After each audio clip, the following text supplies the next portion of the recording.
we ended off on Friday. We were talking about projectile motion, and we were talking about projectiles projected horizontally. So I want to see how much you remember. Okay? See if we can calculate how high a cliff must be so that a person who runs off the cliff at 8 meters per second would hit the life-saving water below. Okay? 15 meters from the base of the cliff. Okay? So give that one a try and see what we remember from last week. Okay, so let's have a look at this one. So we've got this cliff. Okay? Person is going to run horizontally off the cliff at 8 meters per second. Okay? Remember, with all types of projectile motion, we want to break it up into its vertical and horizontal parts. Okay? Horizontally, the object, in this case person, is going to travel at a constant velocity. Okay? V equals d over t. Vertically speaking, they are going to accelerate. There's any number of acceleration formulas that we might use. Right. Okay, so we do know that the acceleration is 9.81 meters per second squared in a downward direction. We are looking for the vertical distance traveled, the height of the cliff. What else do we know vertically?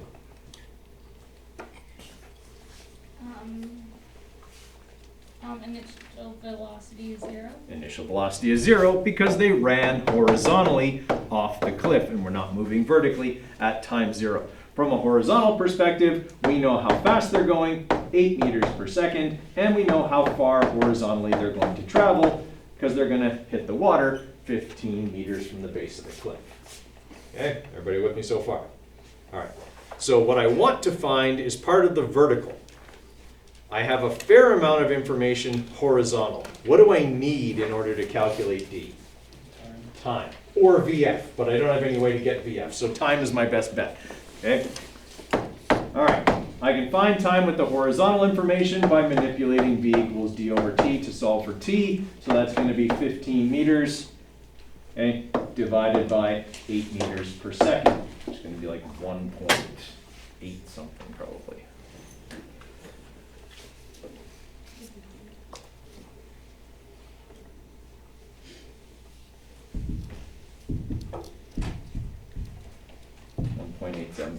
All right, so this person is going to be falling / traveling horizontally for 1.875 seconds, okay, because they're going to do that. Okay, they're going to travel 15 meters. So now that I know the time, now I can find D because I know this is 1.875. All right, what formula should I use to get D? D equals VI times T plus 1/2 A times T squared. Exactly. Have we used this formula every single time we've done a problem of this type? Yes. Yep. And that's probably not going to change. Okay. When we get to the projected at an angle problems, then we'll use other formulas. Okay. But almost every time we're going to use this one, unless I was to somewhere out of the blue tell you, oh, and they hit the ground vertically at this speed. Then you might use something different. Okay. All right, so now that we know that, and we know that VI is 0, we just have to plug in our numbers. So 1/2 times 9.81 times 1.875 squared. Okay, so 0.5 times 9.81 times 1.875 squared.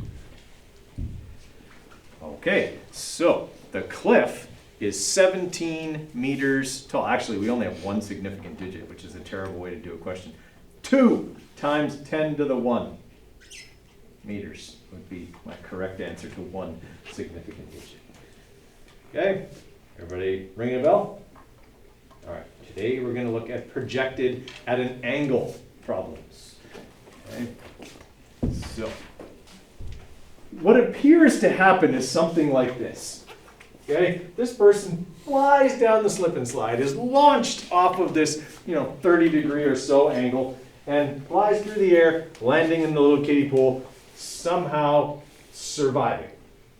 Now, realistically, is there enough water in that kiddie pool to save his life? No. Not at the speed he would have been going when he hit it. Not a chance. Okay? In fact, if you've ever used one of those little kiddie pools, you know they have 0 structural integrity. Okay, like if you're getting in and you sit down on the edge, all the water comes up. Okay, because they just, all that holds them up is that floating ring at the top. You actually fill that with air and the ring just goes up as you fill the pool. Right, there's like virtually no integrity to the side of that pool. So if he'd have hit that, it would have just, that would have been it. Okay, and it was sitting on some wooden pallets, which would have certainly broken his back, pelvis, and any other bones that happened to hit. Okay, so I'm thinking no. All right. If it was real, could they have calculated where to put the pool? Yeah. Absolutely. It's very simple calculations, actually. Okay, so let's have a look at this as our first example of a projected at an angle projectile. So I'll have you copy down this diagram here. Okay, and we'll call it the mega whoosh. That's what they call it.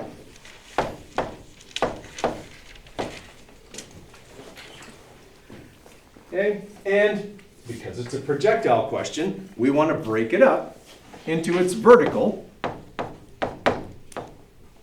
and horizontal parts.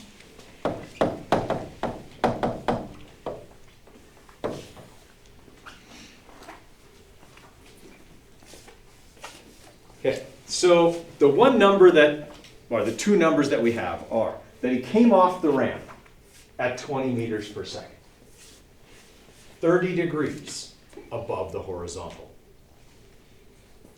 Is that number part of my vertical or horizontal information? Yeah, I would say that both or neither would actually be a good answer for that question. I'm going to use that number to calculate some information both vertically and horizontally. But that number in and of itself is neither vertical nor horizontal. It's 30 degrees above the horizontal, which means it isn't part of the horizontal component. It's not part of the vertical component.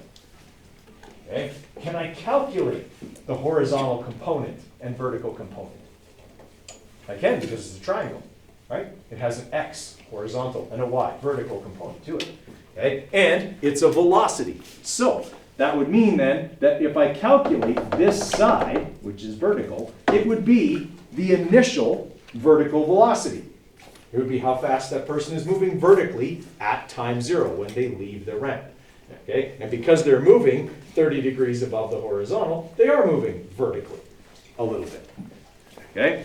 And by calculating x, I would calculate the horizontal component of this 20 meters per second, and I'd know how fast they're moving horizontally. And that speed will stay the same throughout the entire flight. So since we're calculating y and we're going up, will it be a negative number? It'll be a positive number. We'll make down negative. So we'll make the acceleration negative and all of that. Yeah. Okay, so vertically speaking, we do know the acceleration, and we're going to now make it negative.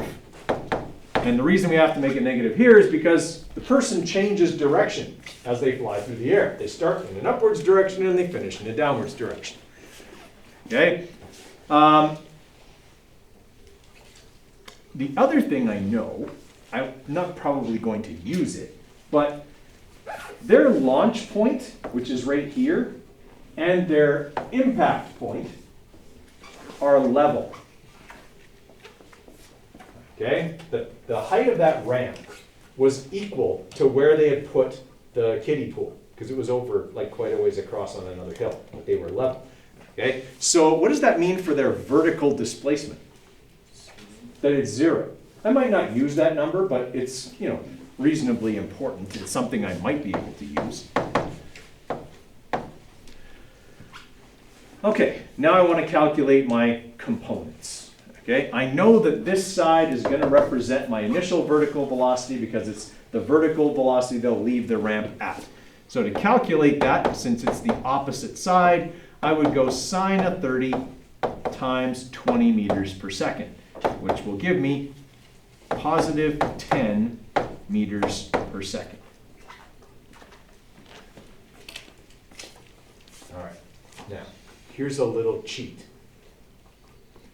If their vertical displacement is 0, that means they go up and they come back down to the same height. When we were talking about this last week, what did we say that meant for the initial and vertical velocities? They're the same. Opposite in direction, but same in magnitude. So, do I also now know VF? I do. Now, this is only true if your landing point and your launching point are the same height, which they are for pretty much all the questions we do. But, okay, it's still, an important thing for us to recognize. Okay, horizontally speaking, I can calculate the horizontal velocity using trig. I'll go cos of 30 times 20.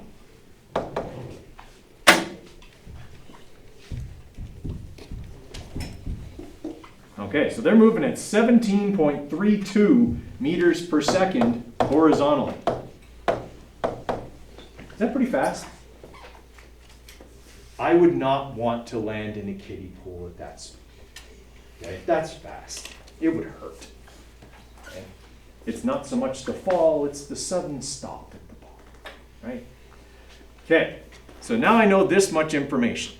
I am trying to figure out where I need to put the kiddie pool. In other words, how far horizontally is this person going to travel through the air? Okay? So I'm looking for my horizontal distance. What do I need?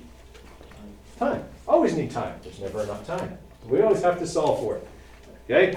Can I solve for it with my vertical information?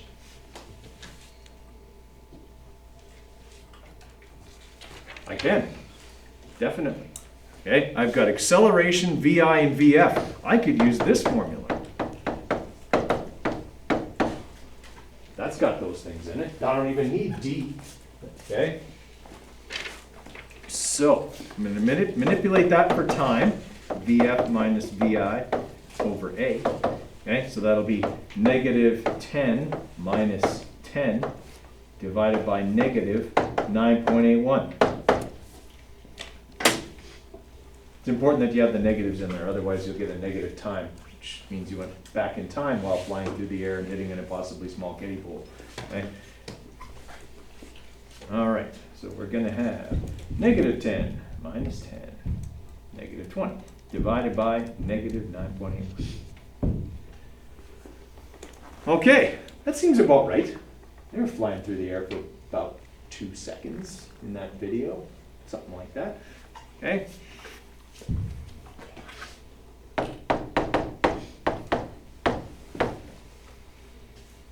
Okay, can I solve for where I need to put the kiddie pool? Now, is it as simple as that?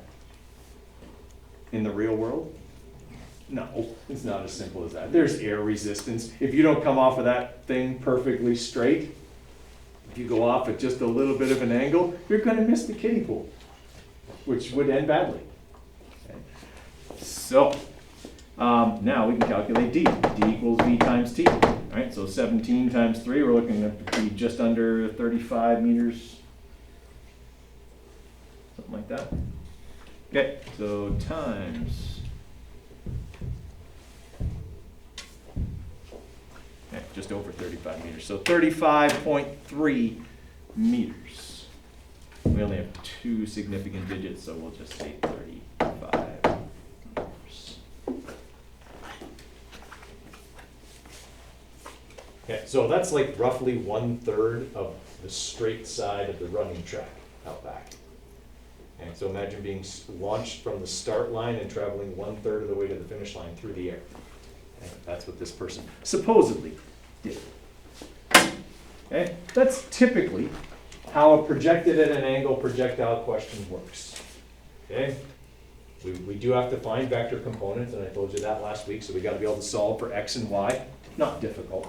Okay, we know how to do that. It's being able to put it all together. Okay, it's knowing that this side of our projected triangle is always going to represent our initial vertical velocity. That this side of our projected triangle is always going to represent our horizontal constant velocity. Okay. Now, one other thing that they sometimes will ask you to calculate is the maximum height reached by the projectile. In this case, the first one.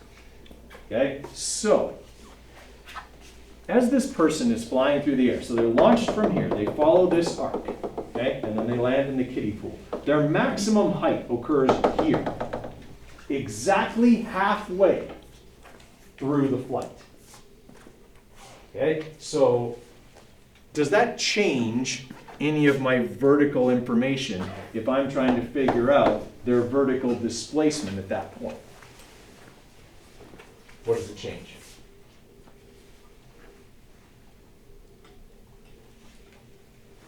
What's VF now? 0. Yeah.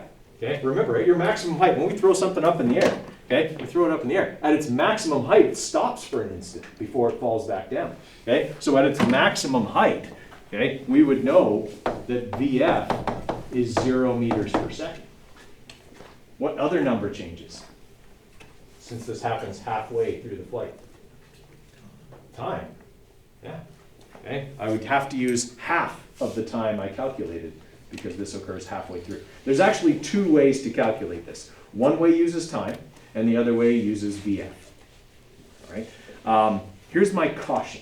I always solve it using VF because then I don't have to remember to divide the time by 2. And it's easier for me to remember that VF is 0 halfway through than it is to divide the time by 2. And this is what I see happen to people too. Okay? They solve it using time and they forget to divide the time by 2. Okay? And then what do they get for the displacement? 0. And they wonder what they've done wrong. Absolutely nothing. If you use the whole time, the displacement is 0. Okay? All right. So here are the 2 ways we could solve this. We could use this formula. VF squared equals VI squared plus 2AD. VI doesn't change. It's still going to be 10 meters per second up. VF is now 0. A is still negative 9.81, and I solve for D. All right, so I can just manipulate this for D. So I'll have VF squared minus VI squared divided by 2A equals D. Okay, so 0 squared minus 10 squared divided by 2 times negative 9.81. Just plugging in my numbers from the vertical part. Okay, everybody with me there? So,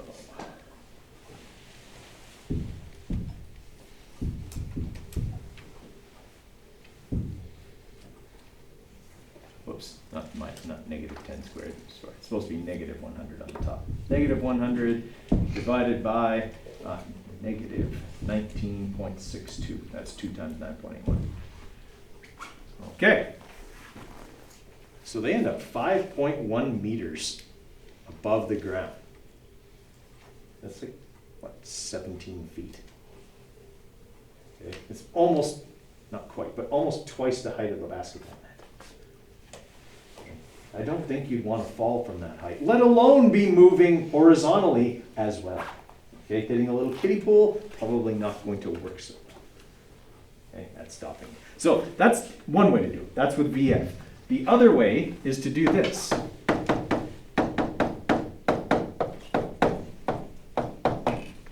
We can use that formula as long as we use how much of the time? Half. All right. So if we do that and we have our time as 2.03,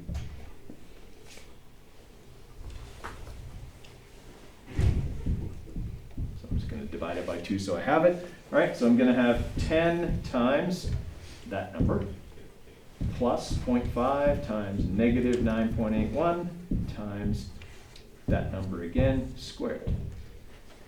Look at that. I get exactly the same number. Okay. All right. Is there anything new here?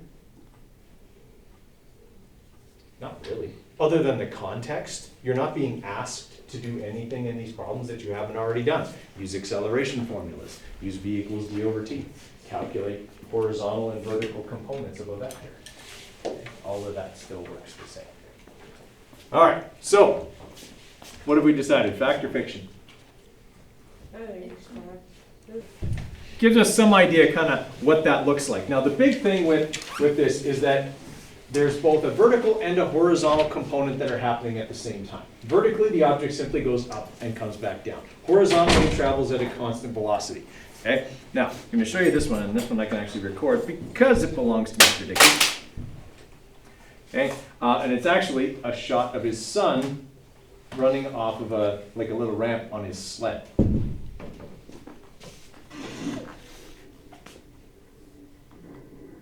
Now, if you watch it closely, you can see that, I mean, he leaves the sled, but he lands back on the sled. Only reason for that is because they both are traveling at the same speed. Yeah. Okay, so if we back it up, right, so he comes off of the jump, okay, because he pushes the sled down. The sled doesn't go up as much as him, but they leave the sled, or leave the ramp, and they travel the same speed. He stays right over top of the same part of that sled the entire time, that last little white section, okay? He lands right back on it, right? The only way that can happen is if there's a horizontal and a vertical component that are matching each other up, okay, as he comes back down. Yeah?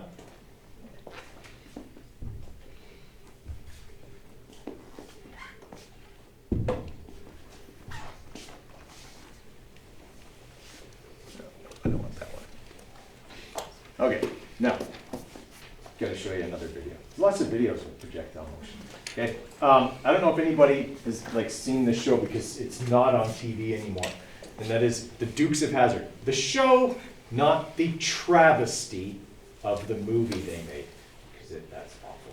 Okay, but okay, there used to be this show like back in the late 70s, early 80s called the Dukes of Hazzard, about this family of moonshiners, and they would, the law was always after them, and they lived in this county called Hazard County, and basically every show boiled down to like 10 car chases, where the police would chase this really awesome 69 Dodge Charger, the 440. Yeah, it was awesome. Anyway, there was apparently no bridges in this county, because every time you came to a river, you had to jump it. Like that was what you did in this county, is you jumped over things in your car, and your car survived every single time. Right? Now, this was back in the day. This is like the late 70s, early 80s. There's no CG. Every one of these jumps is real. Stunt driver, okay, takeoff, a sad landing where a beautiful 69 Charger is destroyed. Okay? In fact, they destroyed, what was it, something like 600 cars during the run of this show. Okay? Near the end of the run of the show, they had actually switched to Dodge Challengers, which have a similar body style to the Charger, okay, the 69 anyway, not the modern ones, but they had a similar body style, and from certain angles you could make it look like it was still a Charger, and so that's what they had to do because they simply couldn't find any more cars to be destroyed. Okay, and now in this century, and they actually have this thing called Duke Fest, where people bring their cars, and part of the party is the jumping of the cars. Yeah. Everybody has to have a hobby. All right, so I'm going to show you a clip here. It's basically, well, it's a YouTube clip. We're not going to watch the whole thing, but it's every jump of the General Lee in the entire run of the show. Okay, so it's pretty cool. Right. All right, let's have you copy this one down. Okay, so the General Lee is going to jump the riverbed, and this is the information we know. The speed of the General Lee is 32 meters per second, about 120 kilometers an hour. Okay, ramp is angled at 20 degrees above the horizontal. We want to find the horizontal distance across the river and how high the General Lee gets above its launch point. We're going to assume that the launch point and the impact point are level. Okay? All right, so we'll start it out with this. Okay? This is the only information we're given. Speed of the, or projected velocity, essentially, of the General Lee. 32 meters per second, 20 degrees above the horizontal. Okay. We know from watching the clip that the General Lee follows a perfect projectile arc, landing in a triumphant cloud of dust on the far south. Okay. So, if we know that, we know that when it left the ramp, it had an initial vertical velocity and a horizontal velocity. Okay. So, as with all projectile motion problems, we want to break this up into those two components because they are different.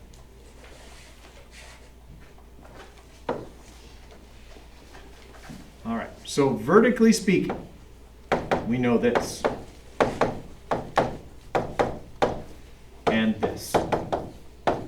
If we're talking about the whole trip, d is 0. If we're looking for the maximum height, d is obviously not 0. Okay. All right, can I calculate the initial vertical component? Okay. So that's the opposite side of the triangle. So sine of 20 times 32 will give me the vertical velocity or the vertical component of the general ease velocity. Okay, so that'll be the sine of 20, okay, times 32. All right, so 10.94 meters per second. And that'll be positive. Okay, now, assuming the launch point and the impact point, and we're assuming this, are level, what's VF? Same but negative, right.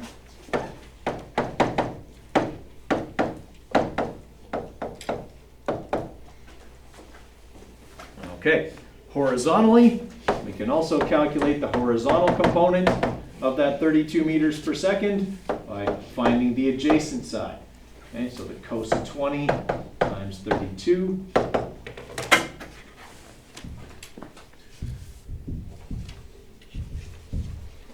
And it's 30.07 meters per second.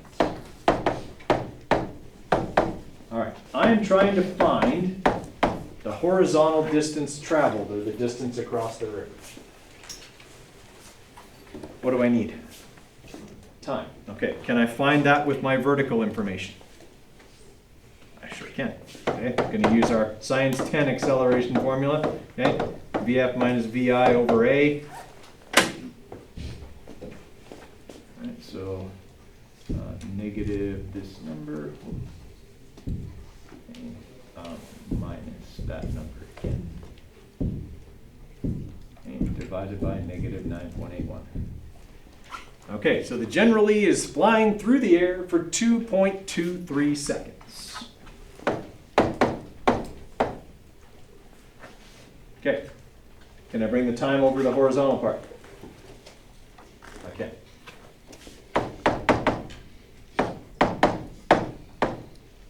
Okay, so D is going to equal V times T, so our 30.07 times 2.23.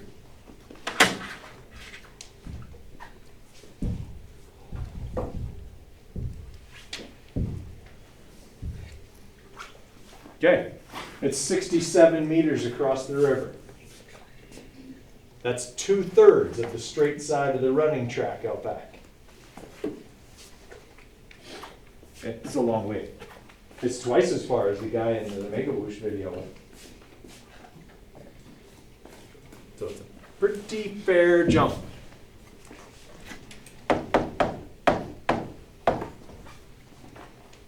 Okay, did we have to do very much to arrive at that? There were some things we have to know, for sure. But we had to do one acceleration calculation, find two vector components, and a V equals D over T. Okay? Be looking at like maybe a 6-mark question, something like that. Okay. Now, the other part of this was we were supposed to find the maximum height above the riverbed that the general E reaches. Okay, so if I'm looking for that maximum height, remember that that occurs here, halfway through the jump. So I'm now looking for the vertical displacement at this point. So what do I have to know about the time here? Divided by 2. Right, okay, so the total time over 2 and is 0. VF is 0. Okay, so again, two ways to calculate. Both are completely legitimate and will give you exactly the same answer as we saw before. Right? For me, I prefer using this. Okay, so D will equal VF squared minus VI squared over 2A. So in this case, that's 0 squared minus 10.94 squared divided by 2 times negative 9.81. So 0 minus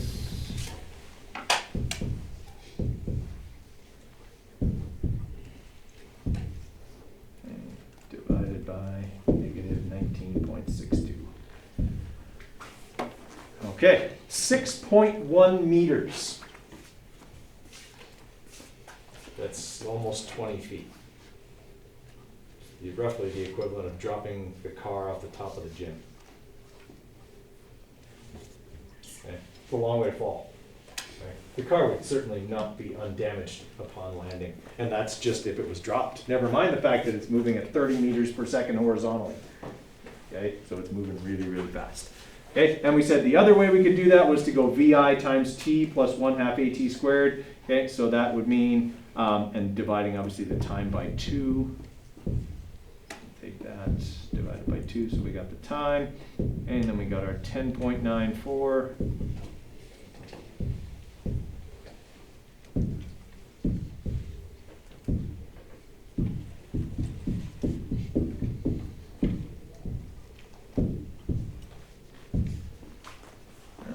Looks to me like exactly the same number. Okay, so either way is perfectly acceptable to solve for. Okay, now, there are more ways than that I can ask you a projectile motion problem. That's probably the most basic way. It's usually how I ask it on a unit exam. Okay, but there are other things I could ask for. I could give you a different set of givens. I could give you how far it travels horizontally and ask you to find the angle it was launched at. You'd have to work backwards. Okay, I could ask you for its initial projected velocity. And there's lots of different ways I can ask, but they all end up having you do pretty much the same things, just in a different order. Okay? You're going to have to do an acceleration calculation, a v equals d over t calculation, and some vector components, no matter what I ask you to solve for. Okay? All right. We got the time here. Okay, so exactly the same kind of question. See if you can do it.